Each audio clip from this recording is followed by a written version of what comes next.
آپ دیکھ رہے ہیں البیلا راہی۔ البیلا راہی پر آج ہم آپ کو ایک بار پھر فیری میڈوز کی رہ جانے والی جگہوں کا بتائیں گے، تو آئیے چلتے ہیں۔ تاتو سے فیری میڈوز تک سیاحوں کو ناقابل برداشت گرمی میں سفر کرنا پڑتا ہے، لیکن اگر راستے میں بارش ہو جائے تو صورتحال تبدیل ہو جاتی ہے اور درجہ حرارت اس قدر گر جاتا ہے کہ موسم انتہائی سرد معلوم ہوتا ہے۔ لہٰذا وہاں جانے والے افراد کے لیے ضروری ہے کہ وہ اپنے ساتھ گلگت کا مقامی پیرہن پونچو ضرور رکھیں۔ یہ بارش میں اوڑھنے اور لپیٹنے کے کام آتا ہے۔ راستے میں کسی غار کی مانند رائے کوٹ گلیشیئر آتا ہے، جس کا نظارہ حیران کن ہوتا ہے۔ اس گلیشیئر کے پگھلنے والا پانی جھرنوں کی صورت میں بہتا ہوا دریائے رائے کوٹ میں گرتا ہے۔ 2 کلومیٹر سفر طے کرنے کے بعد ییل گاؤں آتا ہے۔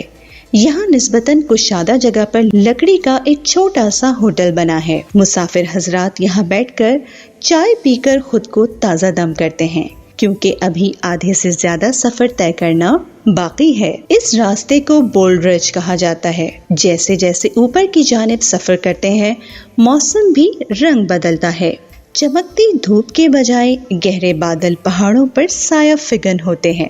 پہاڑوں کے درمیان بل کھاتے راستوں اور تنگ پگڈنڈیوں پر سفر کرتے ہوئے آخری چٹان عبور کر کے فیری میڈوز کے کشادہ میدان میں داخل ہوتے ہیں تو سیاحوں کی نگاہوں کے سامنے انتہائی دل فریب مناظر ہوتے ہیں۔ وہ خود کو قصہ کہانیوں والے پرستان میں محسوس کرنے لگ جاتے ہیں۔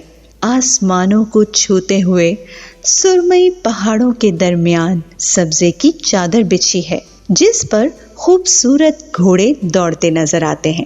ہزاروں ٹن برف سے لدا ہوا ناگا پربت کا پہاڑ نگاہوں کے سامنے ہوتا ہے، جسے سر کرنے کی کوشش میں درجنوں کوہ پیماؤں نے اپنی جانوں کے نذرانے پیش کیے، جس کی وجہ سے اسے قاتل پہاڑ بھی کہتے ہیں۔ اس پرستان میں پراسرار خاموشی کا راج ہوتا ہے اور اس سناٹے میں صرف 2 طرح کی آوازوں کی گونج سنائی دیتی ہے، جن میں تاتو نالے کا شور اور ناگا پربت سے آنے والی یخ بستہ ہواؤں کی سرسراہٹ ہے۔ پریوں کی اس چراگاہ میں سبزے کی بچھی چادر، جس کے درمیان پھلوں سے لدے درخت، مہکتے پھول، جھرنے، پہاڑی چشمے اور ندی کی پرشور لہریں، پرندوں کی نغمگی سے بھرپور چہچہاہٹ دل و دماغ پر عجب سحر طاری کر دیتی ہے۔ یہاں ایک طرف لکڑی کے الف لیلوی طرز کے گھر بنے ہوئے ہیں جو غیر آباد ہیں۔ مقامی لوگوں کے مطابق وہاں پریاں بسیرا کرتی ہیں، جبکہ دائیں طرف پہاڑیوں کے ساتھ مقامی لوگوں کے لکڑی کے 1 اور 2 منزلہ گھر بنے ہوئے ہیں، جن میں تقریباً 50 کنبوں پر مشتمل 200 افراد رہتے ہیں۔ یہ دیامر کے مقامی لوگ ہیں جو شنایا زبان بولتے ہیں۔ ان کا ذریعہ معاش سیاحوں کی آمد پر منحصر ہے۔ بچوں کی تعلیم کے لیے یہاں ایک پرائمری اسکول اور طبی سہولتوں کی فراہمی کے لیے لکڑی کے 2 کمروں پر مشتمل اسپتال موجود ہے۔ مسافروں کے قیام کے لیے لکڑی کی عمارتوں پر مشتمل ہوٹل ہیرائے کوٹ سرائے کی کیمپنگ سائٹ کے عقب میں فنتوری نام کا دلکش گاؤں ہے۔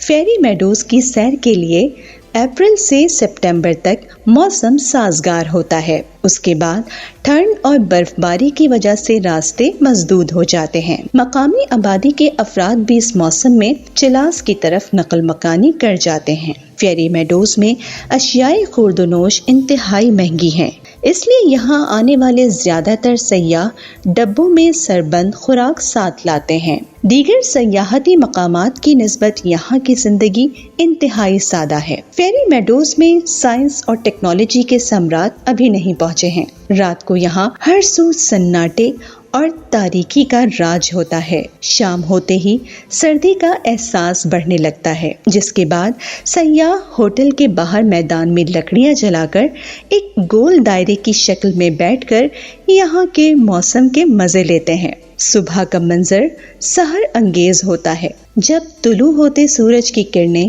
نانگا پربت کی برف پوش چوٹی پر پڑتی ہیں تو یہ وادی ایک جادو نگری معلوم ہوتی ہے۔ جنگلی جانوروں میں یہاں صرف مارخور دیکھنے کو ملتا ہے، مگر اس کی تعداد کافی کم ہے۔ مقامی لوگوں کے مطابق پہاڑی جنگلات پر بھورے ریچھ اور مشک والے ہرن بھی ہیں۔ نانگا پربت کسی ایک پہاڑ کا نام نہیں ہے، بلکہ بے شمار فلک بوس چوٹیوں کا مجموعہ ہے، جن میں چونگرا، جولی پور، بولدار، گنالو اور رائے کوٹ کی چوٹیاں شامل ہیں۔ فیری میڈوز سے 5 گھنٹے کی مسافت پر 1000 میٹر کی بلندی پر نانگا پربت بیس کیمپ ہے، جسے بیال کیمپ کا نام دیا گیا ہے۔ وہاں تک کا راستہ دلکش مناظر سے گزر کر جاتا ہے۔ وادی گلگت میں واقع فیری میڈوز کے نام سے مشہور پرستان کو دیکھنے ہر سال ہزاروں ملکی اور غیر ملکی سیاح پرخطر راستوں سے گزر کر یہاں آتے ہیں، لیکن انہیں یہاں پرستان جیسی خوبصورتی تو نظر آتی ہے، لیکن پریاں نظر نہیں آتی۔ وہ ان کے خالی گھروں کو دیکھ کر اپنے دل کو تسکین دے لیتے ہیں۔